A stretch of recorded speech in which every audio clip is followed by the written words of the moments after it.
संजय निरुपम जी, क्या हमने क्या राकेश सिन्हा जी कुल मिलाकर ये कह रहे हैं कि आप ही ने तो इसकी शुरुआत की थी। घटना बता दीजिए, इसी को सीखा है और आज की तारीख में वही होता हुआ दिखाई दे रहा है।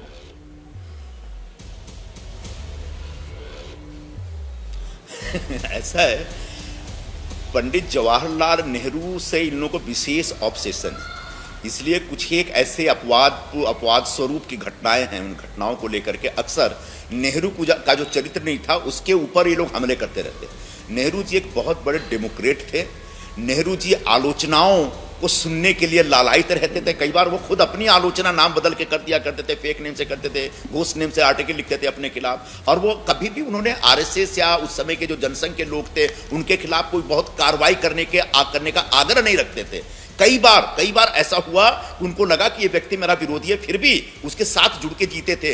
लोहिया जी इतने उनके विरोधी थे, वो हार जाते थे, लेकिन वो कोशिश करते थे दोबारा ये राज्यसभा में आए ताकि नेहरू की नीतियों के खिलाफ, सरकार के कामकाज के खिलाफ बोलने वाला एक सशक्त विपक्ष सदन में उपस्थित रहे। तो कम से कम नेहरू जी के चरित्र का जो ये एस्पेक्ट है ना, उसके ऊपर बहुत ज्यादा सवाल मत उठा। यहाँ मेरा उल्टा ये कहना होगा कि जिस तरीके से आदरणीय प्रधानमंत्री जी का और पूरे भारतीय जनता पार्टी जी का, भारतीय जनता पार्टी के सभी नेताओं का नेहरू जी को लेकर के विशेष ऑब्सेशन है, और जिस तरीके से नेहरू जी के संदर्भ में वो अनाप शनाप बकते रहते हैं, मुझे लगता है अब समय आ गया उसको, अब उस चैप्टर को ये लोग क्लोज कर दें, उन बातों को करना बंद कर दें, क्योंकि नेहरू जी ने इस देश की रचना की, आधुनिक भारत को तैयार किया। आज जिन आधार स्तंभों के ऊपर यह हिंदुस्तान खड़ा है, उसकी रचना अगर किसी व्यक्ति ने की तो पंडित जवाहरलाल नेहरू ने की है। वो एक पूरा का पूरा एक लोकतांत्रिक ढांचा तैयार करने में, एक संवैधानिक व्यवस्था तैयार करने में जवाहरलाल नेहरू, जबरदस्त। अब मैं जवाहरलाल नेहरू जी के संदर्भ में बस ये कह दूं सर,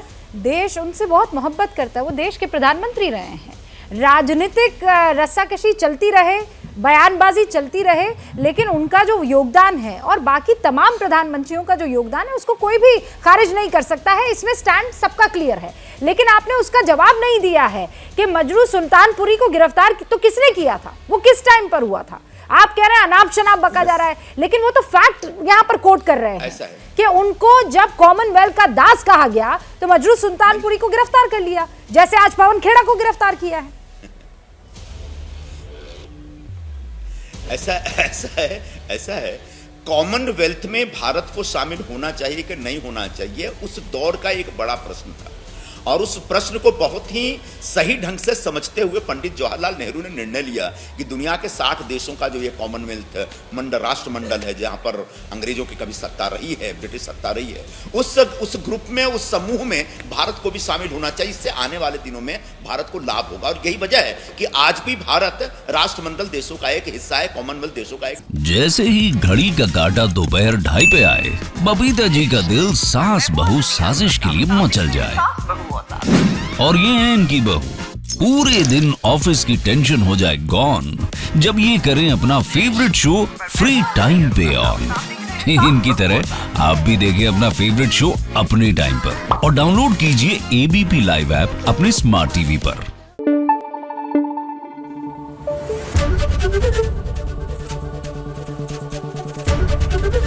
एबीपी न्यूज आपको रखे आगे।